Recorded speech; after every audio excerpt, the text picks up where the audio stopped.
আলাইকুম রহমতুল্লাহি ওয়া বারাকাতুহু। আপনারা কেমন আছেন? আলহামদুলিল্লাহ, আমি আপনাদের দোয়া আল্লাহর অশেষ রহমতে ভালো আছি। আজকের আমাদের প্রথম শ্রেণী বিষয় বর্ণমালার পরিচয়, দ্বিতীয় পর্ব।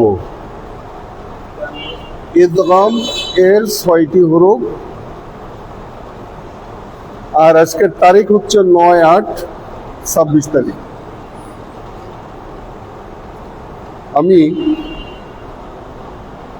প্রশ্নের মাধ্যমে নিশ্চিত হতে চাই গতকালকের আমাদের যে ক্লাসটা ছিল, ক্লাসটার নাম ছিল কি? প্রশ্ন ক্লিয়ার? প্রথম পর্ব বর্ণমালার পরিচয় পর্ব ছিল প্রথম পর্ব। গতকালকের আমরা শিখেছিলাম 5টি বিষয়ের ব্যবহার জানলে কোরআন শরীফ শেখা যায়। হুরুফ, হারকাত, তানবিন, সুকুন, তাসদীদ তারে কয়। অর্থাৎ হুরুফ, তারপরে হারকাত, তারপরে তানবিন, তারপর সুকুন, এরপরে কি তাসদীদ। এই জিনিসগুলো যদি আমরা চিনি তাহলে কোরআনুল কারীম আমরা তেলাওয়াত করতে পারবো। নুন সাকিন কাকে বলে? নুনের উপরে সুকুন থাকলে তাকে। আর তানবিন কাকে বলে? 2 জবর, এই 2 জবর 2 জের 2 পেশকে তানবিন বলে। তানবিনের ভিতরে নুন সাকিন লুকিয়ে থাকে। এই নুন সাকিন এবং তানবিনকে পরে কয় ভাগে? 4 ভাগে, 4টা ডিভিশন। প্রথম ডিভিশন হচ্ছিল ইজাহার। কি ছিল? ইজাহারের হুরুফ কয়টা? 6টি। কি কি ছিল? আলহামদুলিল্লাহ। খ, গাইন, হামজা, হা, হা, আইন, খ, গাইন। কলবের হরফ কয়টা? কি নাম? বা। আজকের হচ্ছে ইদগাম। কি নাম? ইজাহার শব্দের অর্থ হচ্ছে স্পষ্ট করে পড়া। কলব মানে পরিবর্তন করে পড়া। ইদগাম মানে কি? ইদগাম মানে কি? মিলাইয়া পড়া। মিল সাধারণত আমরা 3 প্রকারের বলি, কিন্তু আসলে তাজবিদ বইতে 2 প্রকার। একটা কি? ইদগামে বেগুন্না, একটা হচ্ছে ইদগামে বাগুন্না। আর আমরা শিখি ইদগাম 3 রকম: ইদগামে বেগুন্না, ইদগামে বাগুন্না, ইদগামে ওয়াজিব গুন্না। তাই ইদগামে বেগুন্নার অক্ষর হচ্ছে 2টা। সেই 2টা অক্ষর কি? প্রথম অক্ষরটার নাম হচ্ছে ইয়া। কি নাম? এই অক্ষরটার নাম কি? ইয়া। তাহলে হাইসার মতো দেখা যায়, তার নাম কি? ইয়া। হাইসার মতো দেখা যায় যার নাই ফোঁটা, তার নাম ইয়া, তার নাম ইয়া।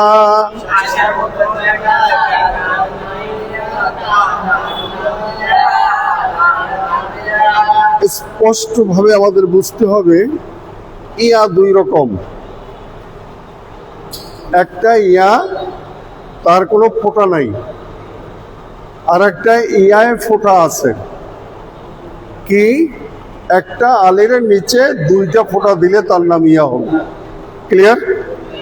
কোনো ডাউট আছে বুঝতে? তো এইটার নাম কি? এইটার নাম কি? ইয়া।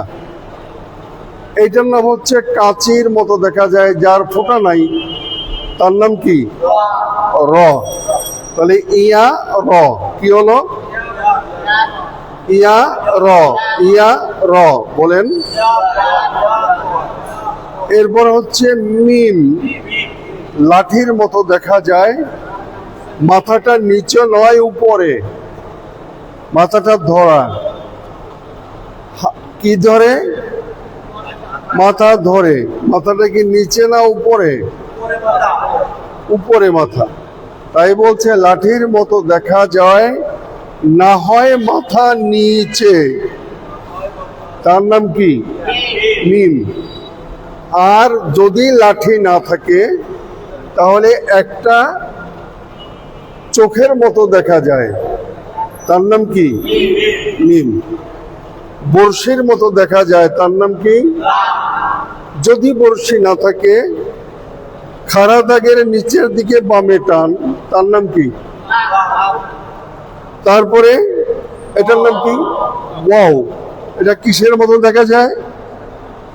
এটাও এক ধরনের কাঁচি, নিড়ানি, চাকু, যেটাই বলি না কেন। মাথাটা উপরে, মাথাটা মোড়ানো, তার নাম কি? ও। আর চাঁদের মতো দেখা যায়, উপরে একটা ফোঁটা, তার নাম কি? যদি চাঁদ না থাকে। এখন এই 6টা হুরুফ দিয়া আল্লাহ তাবারক ওয়া তাআলা একটা ভাব সম্প্রসারণ করেছেন। আলহামদুলিল্লাহ বলি। মনের ভাব প্রকাশ করেছেন, সেটার নাম কি? ইয়ার মালুন। কি নাম? কি নাম? কুরআনুল কারীমের মধ্যে ইয়ার মালুন আছে। এই শব্দটা কি আছে? তাহলে ইয়াটা কার? ইদগামের। রটা কার? মিমটা কার? লামটা কার? অটা কার? নুনটা কার? এগুলা সব আছে। এই জন্য বলা হয়েছে ইয়ার মালুন। কি নাম? 5টি বিষয়ের ব্যবহার জানলে কোরআন শরীফ শিখা যায়।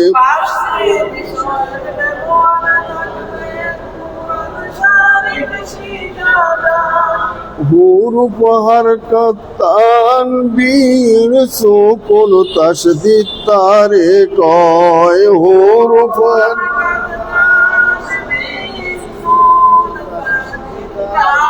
হুরুফ হারকাত, হুরুফ হারকাত তানবিন, হুরুফ হারকাত তানবিন। বলেন হুরুফ হারকাত,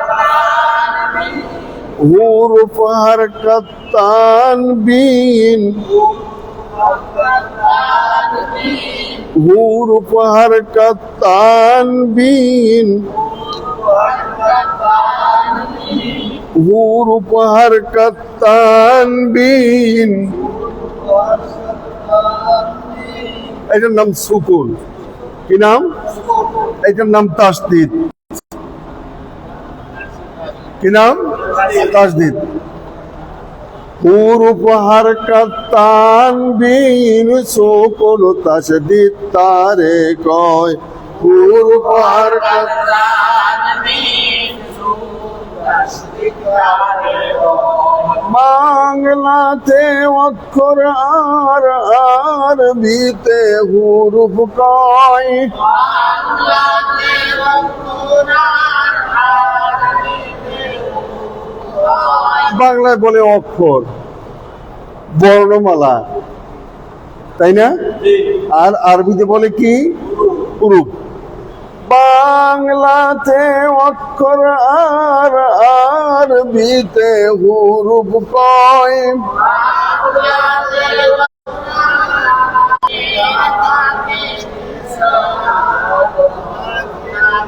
এখন বাংলাতে অক্ষর আর আরবিতে কি বলে? হুরুফ বলে। তাহলে 1 নম্বর ছিল। 2 নম্বরে কি?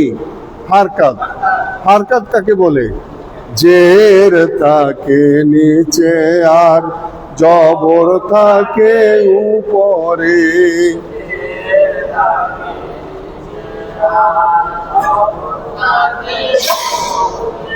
মাথা মোটা পেশ ওটা ওটাও থাকে উপরে মাথা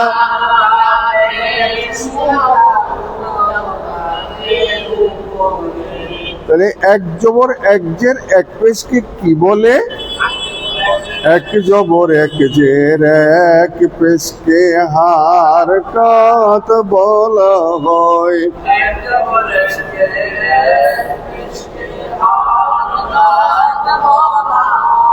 এক জবর এক জের এক পেশকে হারকাত বলা হয়।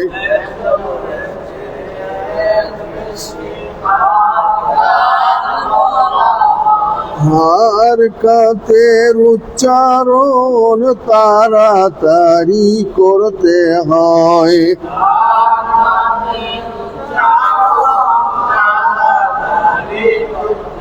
তাহলে পাইলাম কি? প্রথম পাইলাম হুরুফ, তারপরে পাইলাম কি? হারকাত। দুই জবর দুই জের দুই পেশকে তানবিন বলা হয়।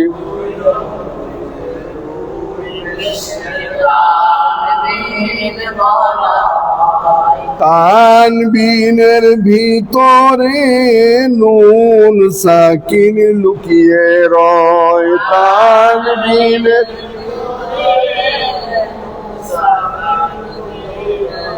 ইলিশ মাছের পেটের কাটার মতো সুকুন দেখা যায়।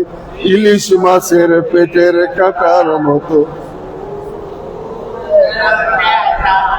বালতি তোলা কুয়ার কাটার মতো তাসদীদ বলা হয়। বালতি তোলা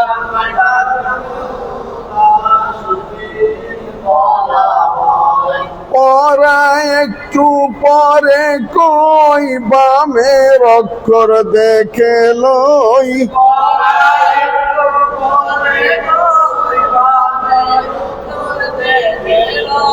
ইয়া জবর ইয়া। হারকাতের উচ্চারণ কেমন করে করতে হবে? এখন এই হারকাত আসলে সে বলে পড়া একটু পরে কই বামের অক্ষর দেখে লই।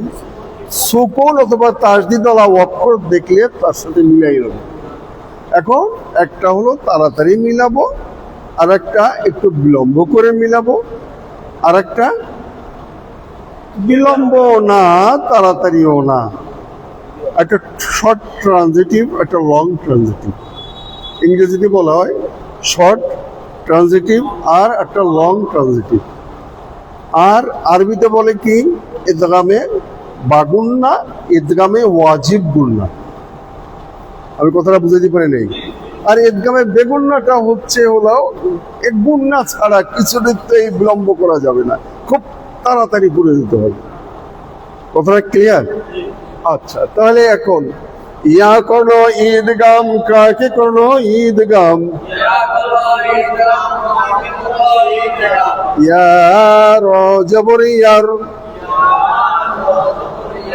এটার নাম কোন কায়দা? ঈদগামের কায়দা। ঈদগাম মানে কি? যোগ করছে। ইয়ার জবর ইয়ার, ঈদগামের কায়দা। ফাংশন শেষ হয়ে গেছে। ইয়ার দুইটা হুরুফের সমন্বয় একটা ভাব প্রকাশ করতে যাচ্ছে। পরবর্তীটা আছে মিম জবর মা। এটা কোন কায়দা? মাশাআল্লাহ মাশাআল্লাহ মাশাআল্লাহ। অর্থাৎ এক জবরকে হারকাত বলে, এক জেরকে হারকাত বলে, এক পেশকে হারকাতের উচ্চারণ মিম জবর মা। হারকাতের কায়দা হরকত না, হারকাত। হারকাতের কায়দা লাম পেশলু। পড়া একটু পরে কই বামের অক্ষর দেখে লই।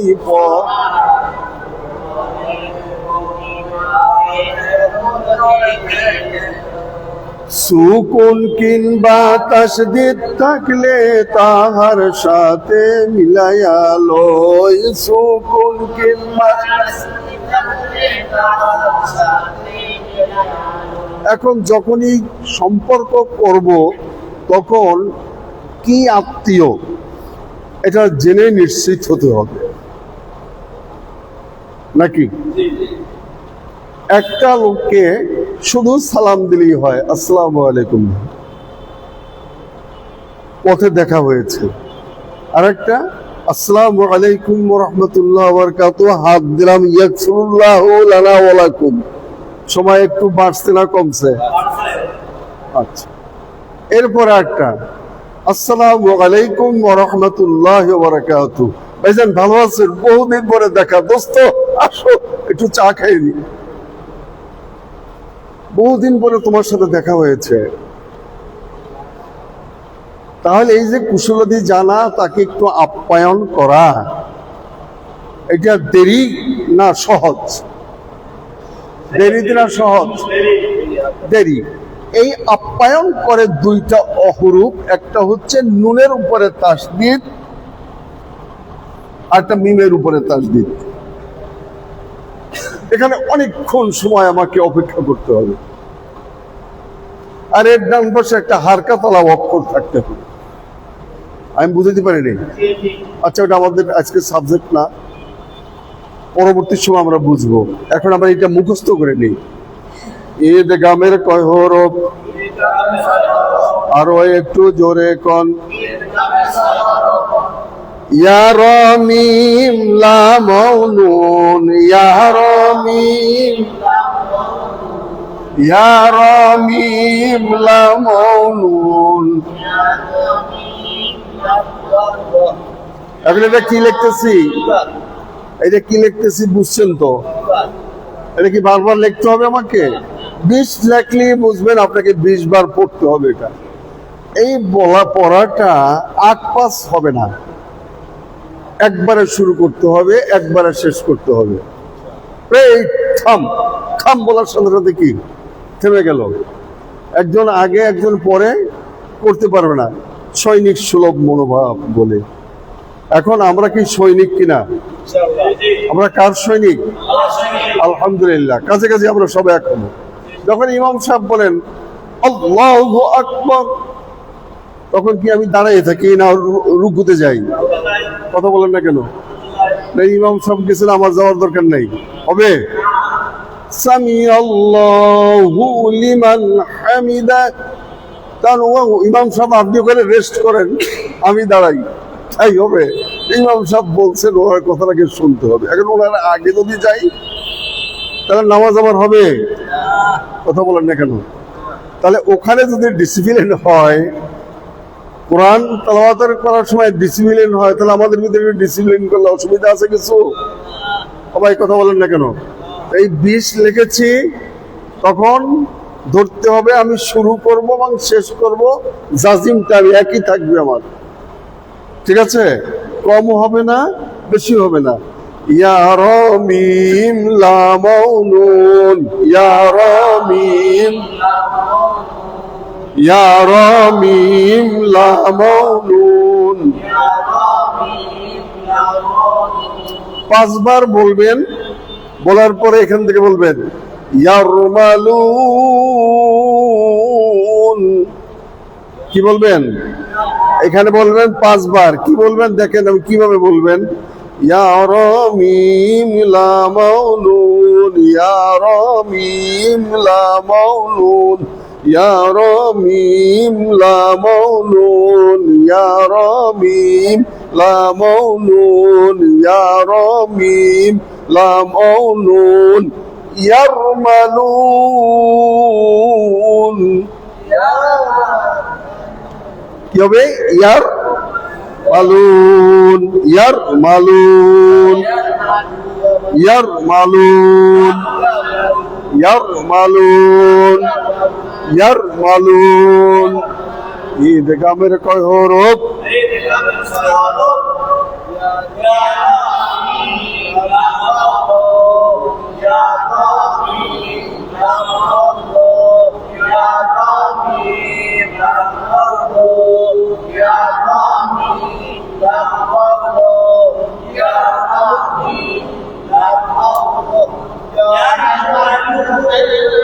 মাশাআল্লাহ, হয়েছে হয়েছে, কেন হবে না? একটু একটু মানে ডিফারেন্স হয়েছে, এটা ডিফারেন্সটা আমাদের চলে যাবে বলতে বলতে ইনশাআল্লাহ। ঠিক আছে না? আচ্ছা, তো আগের চেয়ে একটু সহজ হলো কিনা? আচ্ছা, এবারে 2 নম্বরের প্যারাগ্রাফে যখন যাব তখন যেন এই ভুলটা না হয়। ঠিক আছে, সে আগেন আবার শুরু করতেছি। বলেন, এটা কয়বার পড়বেন? 5 বার। তারপরে কি করবেন?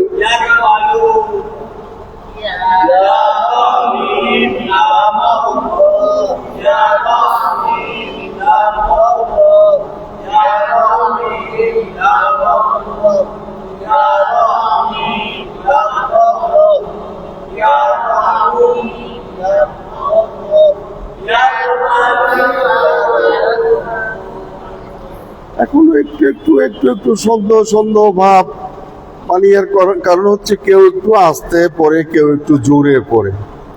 তো যারা আস্তে পড়ে তারা তো একটু আমার মতো পিছনেই পড়ে থাকবে, কিন্তু পিছনে পড়ে থাকার কোনো সিস্টেম এখানে নাই, পিছনে পড়া যাবে না। ঠিক আছে, সিস্টেমটা হলো যে কোনো মূল্যের বিনিময় হোক আমাকে সাথেই থাকতে হবে। এই সাথে যখন থাকতে যাবেন তখন বাসার চিন্তা থাকবে না, ছেলে মেয়ের চিন্তা থাকবে না, বাড়ি ঘরের চিন্তা থাকবে না, ব্যবসা বাণিজ্যের কথা চিন্তা থাকবে না, দুনিয়ার কোনো চিন্তা থাকবে না। যখন এটা হবে তখন আপনার এটা অন্তর মধ্যে মুখস্থ হয়ে যাবে ইনশাআল্লাহ। আবার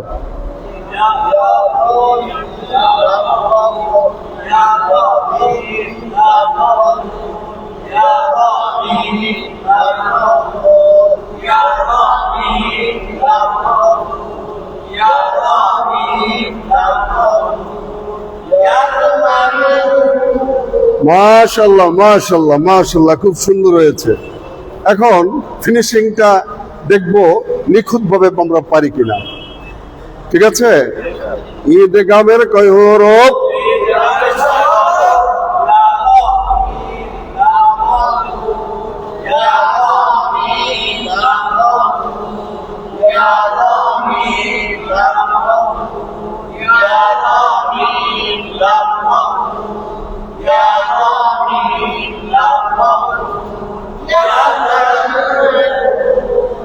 আলহামদুলিল্লাহ, আমি মনে করেছি নিশ্চয়ই আপনারা পারেন। এটা যদি ভুলে যান তাহলে কিন্তু আর হবে না, এটাকে ধরে রাখতে হবে যতক্ষণ আপনি কোরআনুল কারীম তেলাওয়াত করবেন। শুধু তাই নয়, কবরের মধ্যে যখন যাবেন তখনও যেন এই আল্লাহর কালাম আপনার আমার সাথে থাকে। সবাই বলে না আমি। মৃত্যুর সময় আমাদের কি করতে হবে? আল্লাহর কালাম পড়তে হবে। সেই কালামটার নাম কি? লা ইলাহা ইল্লাল্লাহু মুহাম্মাদুর রাসূলুল্লাহ সাল্লাল্লাহু আলাইহি ওয়াসাল্লাম। এইটা বলে আমরা কি করব? দুনিয়ার থেকে বিদায় নিব। ঠিক আছে, এরপরে আমরা পরীক্ষা দেওয়ার জন্য প্রস্তুত। কোথায়? আমাদের হল রুমে যেতে হবে। দুনিয়াটা হচ্ছে পড়ার জায়গা, ইবাদতের জায়গা। যখন আপনি চক্ষু বন্ধ হয়ে যাবে, শ্বাস চলে যাবে, তখন আর দুনিয়ার কোনো হিসাব কিতাব আপনার থাকবে না। তখন আপনি কোথায়? কাগজ কলম নেওয়া শেষ, এটার নাম কলম। আর কাগজটা কি? আমল নামা। আমল নামা আর কলম রেডি। যেতে হবে কোথায়? কবরের মধ্যে শুইবেন। তখন কি করবে? ফেরেশতা আসবে। ফেরেশতা এসে কি করবে?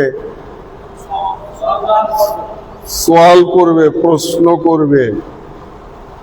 এই প্রশ্নের সময় প্রশ্নের উত্তর দিতে হবে। প্রশ্ন করবে কি কি তা আল্লাহ তাবারক ওয়া তাআলা আমাদেরকে বলে দিয়েছেন, না বলেননি? কি কি প্রশ্ন? মান রব্বুকা, মান নাবিয়্যুকা, মান দীনুকা। তোমার রব কে? কি বলবো? আল্লাহ। এই আল্লাহ নিয়ে অনেকের মাথায় ব্যথা হয়ে যায়। আল্লাহ বললে কোনো সওয়াব হয় না, আল্লাহ আল্লাহ বললে কি এর অর্থ আছে কি? ওই ভদ্রলোক, আল্লাহ মাফ করুক, ওদিকে আমি যাব না। তো আল্লাহ কিয়ামতের মাঠে প্রথম প্রশ্নটা আসবে, এ মান রব্বুকা, তোমার রবকে। তখন বলে আমার দুলাভাই, আমার আব্বা। কি বলেন, কি বলবে? সুবহানাল্লাহ, সুবহানাল্লাহ, আলহামদুলিল্লাহ। কি বলবে? আল্লাহ। তাহলে বুঝা গেল এর ভ্যালু আছে না নাই? আল্লাহ। তারপরে মান নবিয়ুকা, তোমার নবী কে, তোমার ধর্মীয় নেতা কে? মুহাম্মদুর রাসূলুল্লাহ সাল্লাল্লাহু আলাইহি ওয়াসাল্লাম। তারপরে প্রশ্ন কি? মান দীনুকা, তোমার দিন কি, তোমার ধর্ম কি? আমার ধর্ম ইসলাম। প্রথম হলো আমার আল্লাহ, সৃষ্টিকর্তা আল্লাহ। তারপরে উঠছে আমার দিনের নাম কি? ইসলাম ধর্ম। এর পরিচালনার দায়িত্বে মহাপরিচালক ছিলেন আমাদের নবী, আমাদের নেতা মুহাম্মদুর রাসূলুল্লাহ সাল্লাল্লাহু আলাইহি ওয়াসাল্লাম। এই কথাটা বলতে হবে। কথা কি বুঝাতে পারছি? এই কথাটা না বলতে পারলে তখন পাঁচটা ফেল। ফেল ফেল হইলে কি হইব আর বলার দরকার নাই, নিচে আর না নামি। ওই দিনটা কারো আসবে না। মৃত্যুর পেয়ালা কখন পান করব কেউ কি আমরা জানি? জানি না। এই জন্য কলেমার প্র্যাকটিস করি, লা ইলাহা ইল্লাল্লাহু মুহাম্মাদুর রাসূলুল্লাহ সাল্লাল্লাহু আলাইহি ওয়াসাল্লাম। এইটা আমরা বলি, সুবহানাল্লাহ বলি। সুবহানাল্লাহ শব্দের অর্থ কি? আল্লাহ আপনি পুত পবিত্র, আপনি ভালো, আপনি মহান, আপনি পুত পবিত্র। আল্লাহ বলেন কেউ তুমি আমাকে পুত পবিত্র বললো যা, না বললো তা, যখন বলছো আমার জন্য দায়িত্ব এবং কর্তব্য হলো, তুমি বলছো একবার, আমি বলবো 10 বার। তুমিও কি? তুমিও পুত পবিত্র। আল্লাহ যদি সার্টিফিকেট দেয় তুমি পুত পবিত্র, আর কিছু লাগবো? আলহামদুলিল্লাহ, সমস্ত প্রশংসা আল্লাহ আপনার জন্য। আমার প্রশংসা করলেও যা, না করলেও তা, যখন করেছ আমিও তোমার প্রশংসা করলাম। সুবহানাল্লাহ কইবেন না? আল্লাহু আকবার। আল্লাহ আপনি মহান, আপনি বড়। আল্লাহ তুমি আমাকে বড় করেছো, মহান করেছো, আমিও তোমাকে বড় মহান করে দিলাম। সুবহানাল্লাহ বলি। এখন এইগুলো যখন নাকি আল্লাহর কোনো বান্দা আল্লাহর জমিনে বসে সুবহানাল্লাহ বলে, আলহামদুলিল্লাহ বলে, আল্লাহু আকবার বলে, অথবা আল্লাহর কালাম শিখতে বসে, তখন এইখানের শব্দগুলো, ভাষাগুলো জিবরাইল আলাইহিস সালামের কাছে গিয়া তার পরের সাথে ধপধপ করে লাগতে থাকে, চটচট চটচট করে। সুবহানাল্লাহ কইবেন না? আল্লাহ তাবারক ওয়া তাআলার কাছে আল্লাহ তখন সে বলে, আল্লাহ আপনার বান্দা এরকম সুবহানাল্লাহ বলছে, আলহামদুলিল্লাহ বলছে, আল্লাহু আকবার বলছে। আল্লাহ তাবারক ওয়া তাআলা বলেন, হ্যাঁ ঠিক আছে, তুমি বলে দাও, সমস্ত ফেরেশতাদেরকে জানাইয়া দাও, তারা সবাইকে দাওয়াত দিবে, ওই লোককে সম্মান করবে, তাজিম করবে, শ্রদ্ধা করবে। এখন শ্রদ্ধা করে কিনা? যে ব্যক্তি জিকির করে তাকে কান ধরিয়া মানুষে উঠবোস করায়, তাহলে কি করে? সম্মান করে কিনা?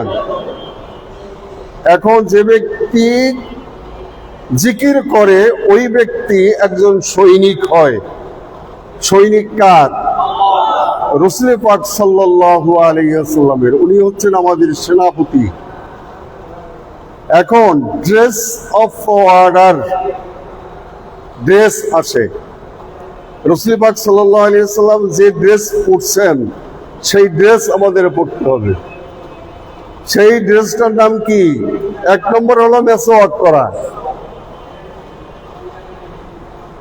মেসওয়াক করে কি হয়? পুত পবিত্র হয় নাকি? কথা বলেন। ওযু করার আগে আমরা মেসওয়াক করি না? মেসওয়াক করি। মেসওয়াক করতে হবে। এরপরে দিয়া মাথায় টুপি দিতে হবে। লম্বা জুব্বা পড়তে হবে, মুখে দাড়ি রাখতে হবে, 5 ওয়াক্ত নামাজ জামাতের সাথে আদায় করতে হবে। এখন ভালো পাঞ্জাবিটা করব কি, ওটা ট্রাঙ্কের মধ্যে রেখে দিব, শোকেজের মধ্যে রেখে দেবো, ভাঁজ করে একদম সেন্টমেন্ট লাগাইয়া যখন ঈদ আসবে তখন এটা পরবো, অথবা শ্বশুর বাড়ি যখন যাব তখন এটা পরে যাব। এখন ঈশান নামাজ পড়তে আসছি, একটা গেঞ্জি গায়ে দিয়ে আসছি, নামাজ হবে না? আরে ফার্স্ট ক্লাস হবে, কি বলছো নামাজ হবে না? নামাজ হবে। টুপি ছাড়া নামাজ হয় না? টুপি ছাড়া নামাজ হবে না? নামাজ হবে। কিন্তু আপনি ওয়াদার খেলাফ করেছেন। আল্লাহর হাবিব সাল্লাল্লাহু আলাইহি সাল্লাম যা পছন্দ করেন আপনি তা পছন্দ করেন না। যখন পছন্দ করেন না তখন আপনি কাল কিয়ামতের মাঠে বলতে পারবেন না। কি বলতে পারবেন না? শাফায়াতকারী আমার নবী মুহাম্মদুর রাসূলুল্লাহ সাল্লাল্লাহু আলাইহি সাল্লাম, সেই কথা আপনার কাছে আসবে না। কেন আসবে না? যারা সৈনিক ডিপার্টমেন্টের চাকরি করছে তারা বুঝে। যখন একটা হুইসেল দেয় তখন সৈনিকরা বুঝে কিসের জন্য হুইসেলটা দিয়েছে। 2টা হুইসেল যখন দেয় তখন বুঝে যে কিসের জন্য দিয়েছে। 3টা যখন মারে, ঘন ঘন যখন মারে, তখন সে বুঝতে পারে কি অবস্থা আমার আছে। কথা কি বুঝাইতে পারছি? কথা বুঝে না। আর সৈনিক ছাড়া কি কথাগুলা বুঝবে? তাহলে যে ব্যক্তি আল্লাহ তাবারক ওয়া তাআলার সৈনিক হবে, আল্লাহর হাবিব সাল্লাল্লাহু আলাইহি সাল্লামের সৈনিক হবে, ওই ব্যক্তির মধ্যে আল-লিবাসুত তাকওয়া আসবে। আমি কি বুঝাইতে পারছি? নামাজ আমার জীবনের শেষ নামাজ, আর নামাজ হয়তো আমার জীবনে আর আসবে না। আমি যাচ্ছি কার সাথে? আল্লাহর সাথে কথা বলার জন্য। এইটার জন্য গিয়েছিলেন মেরাজ শরীফে আল্লাহর হাবিব সাল্লাল্লাহু আলাইহি ওয়াসাল্লাম। সেই মেরাজটাই তো হচ্ছে আমার নামাজের মধ্যে। কথা বলেন না কেন? এখন আমার কাপড় চোপড় যত উন্নত মানের আছে এইটাই তো পরে আসার কথা। এখন উন্নত মানের কাপড়কে একটা সাফারি বানাইলেন 50,000 টাকা দিয়া, আর একটা জুব্বা বানাইলেন মাত্র 300 টাকা দিয়া। কোনটার মূল্য বেশি? কথা বলেন না কেন? কেন রাসূল পাক সাল্লাল্লাহু আলাইহি ওয়াসাল্লাম এটা পড়ছেন? ভাই আর দোস্ত বুজুর্গ, বিনীতভাবে নিবেদন করছি, পাগলামি করার জায়গা মসজিদ না, আল্লাহর দপ্তর না। মনে থাকবে? এটা ফাজলামি করা। ফাজলামি করা বুঝেন? আমার কথাগুলো খুব কর্কশ হচ্ছে, যেহেতু আপনারা আমার ছাত্র, আপনাদেরকে বলার আমার অধিকার আছে, আমাকে বলতে হবে। নামাজ হয়, কাপড় চোপড় ছাড়াও নামাজ হয়, হবে না? নামাজ হবে। কিন্তু আমি তো হুকুম মানলাম না, আল্লাহর হাবিব সাল্লাল্লাহু আলাইহি সাল্লাম কিন্তু ভালোবাসলাম না। ওনাকে যদি ভালোবাসতে না পারি তাহলে আমার তো অ্যাটেন্ডেন্স ঠিক থাকবে না। আমি কথাকে বুঝতে পারছি তো? এখন সুন্নাতের পাবন্দ আমাদের হতে হবে। এই জন্য বিনীতভাবে নিবেদন করছি আপনাদেরকে, মেহেরবানি করে দয়া করে আল্লাহর হস্তে মুসলমানের ড্রেস যেটা সেটা পরবেন। এখন বলতে পাঞ্জাবি পরিয়ে দিতে হয়, এটা হয় তো, গেঞ্জি পরলেও তো হয়, অসুবিধা কি? আমি কথাকে বুঝাইতে পারছি? না পরলেও হয়, মাথায় টুপি না দিলেও হয়, কিন্তু ওইটা ভালো না হওয়াটা ভালো? পরিপূর্ণ কথা। কেন? আমি তো যাচ্ছি, এই আমার জীবনের শেষ নামাজ। আমি কথাকে বুঝাতে পারছি? আমার জীবনের যখন শেষ নামাজ হবে ভাইজান, তখন আমার ভিতরে অনেক কিছু আসবে। আমার কথাগুলো, আজকের বক্তব্যগুলো খুব কঠিন হয়ে গেছে, কারণ আজকের সাবজেক্টের ভিতরে এটা আছে। কথাকে বুঝাতে পারছি? একটা শর্ট ট্রানজিটিভ, একটা লং ট্রানজিটিভ, একটা খুব তাড়াতাড়ি, একটা বিলম্ব করে। ঠিক আছে? তাড়াতাড়ি কোনটা? আজান দিছে দৌড়ে আসলাম, হ্যাঁ, ইশরে নামাজ পড়লাম। ইশরে নামাজ বুঝেন? নামাজ কিন্তু অনেক রকমের। সিজদা দিয়েছি, ওখানে একটা পাথরের টুকরা পড়ছে, একটা কাঁচ ভাঙ্গা পড়ছে, কপালে লাগছে। কপাল ঘষতে ঘষতে তো কালো বানানো লাগবে, নাহলে তো নামাজই হওয়া যাবে না। কথা ঠিক না? কথা বলেন না কেন? তাহলে এখন ঘষা যখন দিছি তখন ওই টুকরাটা ঢুকে গেছে, তখন বলবে ইস, ইস রে, কি বললো? নামাজ ছেড়ে দিয়ে কি বললো? ঈশ্বরে, ঈশ্বরের নামাজ একটা। আর একটা হলো যত হিসাব আছে সমস্ত হিসাব নামাজের মধ্যে। এই হিসাবটা বাসায় বসে করা যায় না, শয়ন কক্ষে করা যায় না, বিছানায় গিয়া করা যায় না, নামাজের মধ্যে এসে খুব সুন্দরভাবে করা যায়। কথা কি বুঝাইতে পারছি? তাহলে গেল 2 নম্বরের নামাজ। আর 3 নম্বরের নামাজ কি? আল্লাহর সামনে দাঁড়িয়েছি, আমি আল্লাহর সাথে কথা বলতেছি, আল্লাহকে আমি দেখে দেখে কথা বলি। হয়তো দেখতে পারিনি, চর্মচক্ষু দিয়া দেখতে পারবো না, কিন্তু তিনি তো আমাকে দেখেন। যদি তিনি না দেখতেন তাহলে আমি কেন বললাম আলহামদুলিল্লাহ রাব্বিল আলামিন? কাকে বলেছি? কথা বলেন না কেন? একই রাগ করতেছেন আপনারা? কাকে বলেছি? আল্লাহকে বলেছি আলহামদুলিল্লাহ রাব্বিল আলামিন। এই কথাটা বলতে বলতে না বলতে এখন মেহমানদারি কখন আসছে, বেয়াই আসলো কখন, বেইনি আসলো কখন, কি রান্না করলো, কি রান্না করবে, কি করবে না করবে, বাজারঘাট করা হইলো কিনা, ইত্যাদি ইত্যাদি ইত্যাদি, ওই সমস্ত প্রশংসা নাকি। এবারে জমি রাখছিলাম, জমির মধ্যে বহুত লাভ হয়ে গেছে, একটা পাইছি রে পাইছি। কিসের ভিতরে? সূরা আলহামদুলিল্লাহর মধ্যে। এটা তো হইল না। আল্লাহর সামনে দাঁড়াইছি আলহামদুলিল্লাহ রাব্বিল আলামিন, সমস্ত প্রশংসা আল্লাহ আপনার জন্য। আর রহমানির রহিম, এই কথাগুলো যখন আমি বলতে যাব তখন আমাকে ড্রেস পরে যেতে হবে, যেই ড্রেসটা আল্লাহর হাবিব সাল্লাল্লাহু আলাইহি সাল্লাম পরছেন। এই ড্রেসের ভিতরে তাকওয়া আসে। মেইন কথাটা আমি বুঝাতে পারছি? তাকওয়া, পরহেজগারি আসে কোথার ভিতর থেকে? ড্রেস থেকে। তো আপনারা যখন আমাকে অনুকরণ করেন, আমি যা বলি তাই যখন শুনেন, তাহলে একটু একটু এগুলা শুনলে মনে হয় আপনাদের গুনাহ হবে না, আল্লাহ অনেক সওয়াব দিবেন এবং পরিপূর্ণ মুসলমান হইয়া দুনিয়ার থেকে যাবেন। আর একটা কথা বলি যে আপনি যখন দুনিয়ার থেকে চলে যাবেন, আমি যখন চলে যাব, তখন একজন ফেরেশতা আসবে সূরত হাল লেখার জন্য। এই সূরত হাল যখন উনি লিখবেন, তখন আমার নাম কি আব্দুল্লাহ কিনা, আল্লাহর গোলাম কিনা।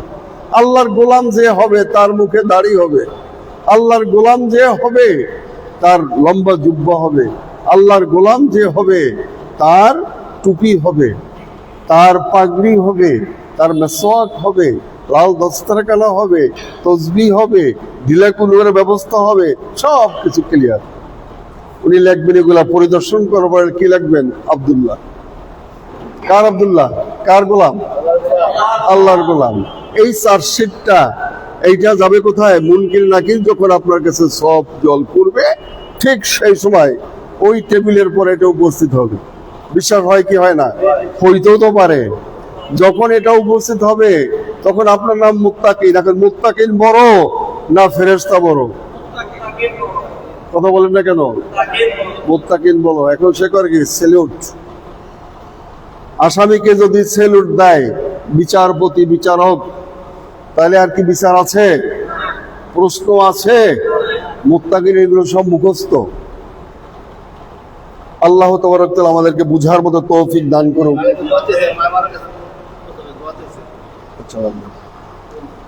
প্রিয় ভিউয়ার্স, গতকালকের আমাদের এক ভাই উনি অসুস্থ ছিলেন, তো ওনার জন্য দোয়া করা হয়েছে। আলহামদুলিল্লাহ উনি, রাশেদ ভাই, তো আলহামদুলিল্লাহ উনি সুস্থ হয়েছেন। সবাই আলহামদুলিল্লাহ বলি। তো আজকের একটা রিপোর্ট আসছে, ছোট্ট একটা বাচ্চা ছেলে, তার মা অসুস্থ, তার জন্য আমরা দোয়া করব। আর যে সমস্ত ভিউয়ার্সরা আপনারা মারা গেছেন, ইন্না লিল্লাহি ওয়া ইন্না ইলাইহি রাজিউন।